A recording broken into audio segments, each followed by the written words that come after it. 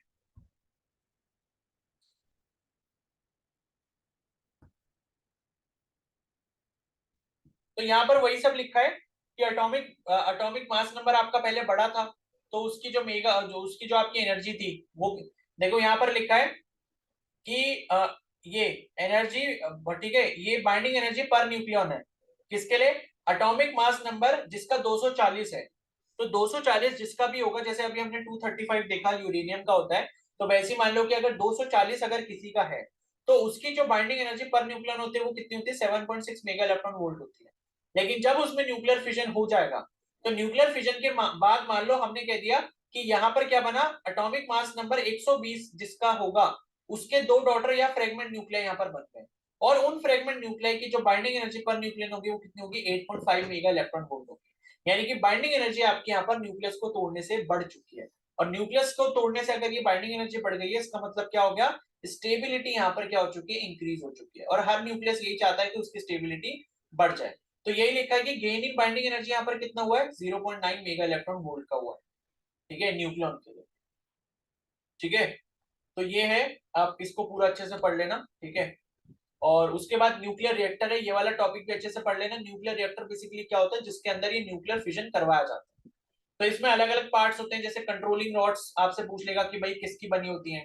ठीक है, controlling rods क्या है कि जो आपके न्यूट्रॉन पार्टिकल इतनी तेजी से निकल रहे हैं इस चेन रिएक्शन को क्या करने के लिए, हल्का करने के लिए, कम करने के लिए। ठीक है, तो ये देखो लिखा है कि if the chain reaction is uncontrolled, अगर मान लो ये न्यूट्रॉन बार बार निकलते ही रहेंगे तो आपका एक्सप्लोजन भी हो सकता है न्यूक्लियर पावर प्लांट के अंदर। ठीक है, जैसे कि न्यूक्लियर बॉम्ब में होता है, जो कि जापान में जब आपका न्यूक्लियर बॉम्ब फटा था तो उसमें यही चीज हुई थी, अनकंट्रोल्ड चेन रिएक्शन चलती जाती थी। ठीक है, और एक आपने वो वाला केस भी सुना होगा, चेरनोबिल वाला, सुना है किसी ने? Yes sir. चेरनोबिल सुना है किसी ने? चेरनोबिल में न्यूक्लियर डिजास्टर हुआ था, वहां पर भी एक न्यूक्लियर पावर प्लांट था, वो फट गया था क्योंकि वहां पर यही चीज हुई थी, यहाँ पर जो रिएक्शन है वो नहीं रुक पा रही थी, कंट्रोल करना उसको नामुमकिन हो गया था। ठीक है, तो ये है कि इसको न्यूट्रॉन जो बार बार निकल रहे होते हैं उसके लिए हम क्या करते हैं, एक तो कंट्रोलिंग रॉड का इस्तेमाल करते हैं। कंट्रोलिंग रॉड क्या करती है, जो एक्स्ट्रा न्यूट्रॉन्स होती हैं जिसकी हमें जरूरत नहीं है, जो फालतू में रिलीज हो रहे हैं, उनको अब्सॉर्ब करने का काम करती है। क्योंकि अगर न्यूट्रॉन को अगर आप एब्जॉर्ब कर लोगे तो इसका मतलब है कि चेन, जो आप चेन रिएक्शन उसको कंट्रोल कर पाओगे। और दूसरी चीज क्या होती है यहाँ पर, मॉडरेटर। ठीक है, यहाँ पर कहीं लिखा होगा, ये लिखा है मॉडरेटर। तो मॉडरेटर बेसिकली क्या करता है, जो आपके बहुत तेजी से न्यूट्रॉन्स बार बार निकल रहे हैं रिएक्शन में से, उसकी स्पीड को स्लो करने के लिए। ठीक है, for slowing down the neutrons, neutron की स्पीड को स्लो करने के लिए मॉडरेटर का इस्तेमाल करते हैं। मॉडरेटर में बेसिकली क्या होता है, लिक्विड जैसा हो गया जिसके अंदर रिएक्शन चल रही है, तो वो लिक्विड क्या करेगा, न्यूट्रॉन की स्पीड को कम करने का काम करेगा। तो मॉडरेटर क्या क्या होते हैं बेसिकली, एक तो वाटर होता है, हैवी वाटर। हैवी वाटर का फॉर्मूला क्या होता है, D2O। D2O मतलब ड्यूटेरियम का वाटर है, हाइड्रोजन का वाटर नहीं है, ड्यूटेरियम का है। और या फिर हम ग्रेफाइट का इस्तेमाल भी कर सकते हैं। ठीक है, तो ये थोड़ी थ्योरी वगैरह यहाँ पर दी हुई है, ये पढ़ लेना। देखो यहाँ पर ये चेरनोबिल का लिखा भी है, the explosion of the Chernobyl reactor in Ukraine, Ukraine में हुआ था 1986, is a sad reminder that accidents in a nuclear reactor can be catastrophic। catastrophic मतलब कि लाइक उस पर किसी का फिर कंट्रोल ही नहीं है, भगवान भी आके उसको नहीं रोक सकते।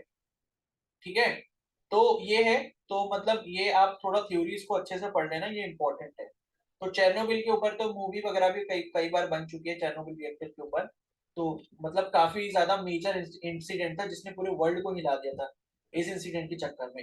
अब इसी वजह से जब चेरनोबिल में ये सब घटना हुई थी तो उसके बाद से जो भी मतलब न्यूक्लियर पावर प्लांट होते हैं वहां पर बहुत ज्यादा सेफ्टी रखी जाती है। ठीक है, उसके बाद यहाँ पर न्यूक्लियर फिजन की रिएक्शन है, फ्यूजन की। फ्यूजन मतलब कि दो या दो से ज्यादा न्यूक्लियस जब आपके मिल रहे हैं और तीसरा एक बड़ा न्यूक्लियस बना रहे हैं। तो ये लिखा है energy generation is stars. Stars का मतलब कि जैसे सन है, तो सन के अंदर क्या होता है, न्यूक्लियर फ्यूजन होता है। और न्यूक्लियर फ्यूजन से भी क्या मिलती है आपको, एनर्जी ही मिलती है। ठीक है, न्यूक्लियर फ्यूजन से भी क्या मिलती है आपको, एनर्जी मिलती है। और उसी एनर्जी की वजह से अगर सन में देखोगे तो बहुत सारे क्या है आपके हाइड्रोजन एटम क्या करते रहते हैं, हीलियम न्यूक्लियाई में कन्वर्ट होते रहते हैं। और जैसे जैसे हीलियम न्यूक्लियाई में कन्वर्ट होते हैं एनर्जी निकलती है, एनर्जी निकलने की वजह से सूरज से इतनी ज्यादा गर्मी और लाइट हमको दिखती रहती है। तो सन का ये सबसे अच्छा एग्जांपल है जहां पर न्यूक्लियर फ्यूजन हमको देखने को मिलता है। ठीक है, न्यूक्लियर फ्यूजन की बात करें तो यहाँ आप देख सकते हो, जैसे कि एक रिएक्शन ये दी है, 1H1 1H1, ये दोनों आपस में मिले, इन्होंने क्या बना लिया, 1H2 का न्यूक्लियस बना लिया। प्लस ये एक पॉजिट्रॉन निकला है, प्लस यहाँ पर कुछ एनर्जी वगैरह, ये एनर्जी आपकी यहाँ पर निकली है। उसी तरीके से 1H2 ये हाइड्रोजन यानी कि ड्यूटेरियम के आपके दो न्यूक्लियस थे, ड्यूटेरियम के दो न्यूक्लियस ने क्या बना लिया, एक हीलियम का न्यूक्लियस बना लिया 2He3 करके। और इसके साथ क्या हुआ, इतनी सारी अमाउंट ऑफ एनर्जी निकली, 3.27 मेगा इलेक्ट्रॉन वोल्ट। ठीक है, और जब क्या हुआ, दो वापस से क्या हुआ, यहाँ पर हाइड्रोजन के न्यूक्लियस जो मिले, ठीक है, ड्यूटेरियम के। तो ये एक इस तरीके की रिएक्शन हो सकती है कि एक इन्होंने क्या बना लिया, ट्राइटियम बना लिया, और एक इन्होंने क्या बना लिया, प्रोटियम बना लिया। उसके साथ साथ यहाँ पर इतने मेगा इलेक्ट्रॉन वोल्ट की एनर्जी यहाँ पर। तो न्यूक्लियर फ्यूजन में क्या होता है, बस यहाँ पर क्या किया जाता है, जो न्यूक्लियस होते हैं छोटे न्यूक्लियस उनको कंबाइन करके एक बड़ा न्यूक्लियस बनाया जाता है, सो दैट कि उसकी स्टेबिलिटी क्या हो जाए, बढ़ जाए। तो ये पूरी थ्योरी ये पढ़ लेना, जितनी भी रिएक्शन वगैरह आपको दिखे उनको आप अच्छे से याद कर लेना। ठीक है, बाकी और कुछ नहीं। और बाकी सन वगैरह के बारे में पता है कि सन में जो है कंटिन्यूसली ये चीज चलती जा रही है, जिस वजह से क्या है, यहाँ पर सन से इतनी ज्यादा हीट और जो लाइट है वो निकलती रहती है। ठीक है, तो क्लियर हो गया सभी को? Yes sir. कामिनी ने सुन रखा है चेरनोबिल के बारे में। ठीक है, तो चाहो तो यूट्यूब पे देखना, क्या पता आपको कुछ मूवी वगैरह भी मिल जाए चेरनोबिल डिजास्टर के बारे में। ठीक है, चलो फिर अभी इतने ही रखते हैं, बाकी इसके क्वेश्चंस को प्रैक्टिस कर लेना। और अभी 7 बजे से आपका टेस्ट रहेगा, ठीक है? तो 7 बजे से टेस्ट है, उस टेस्ट को आप अच्छे से दे लेना। और बाकी कल का शेड्यूल देख लेना, जो भी अपना टेस्ट का उस हिसाब से पढ़ते रहना, ठीक है? तो कल जो टेस्ट मिस हो गया था मैंने इन्फॉर्म कर दिया है कि वो वाला टेस्ट आपका लास्ट में हो जाएगा, ठीक है? चलो फिर अब आप लीव कर सकते हो अगर आपको कोई डाउट नहीं है तो।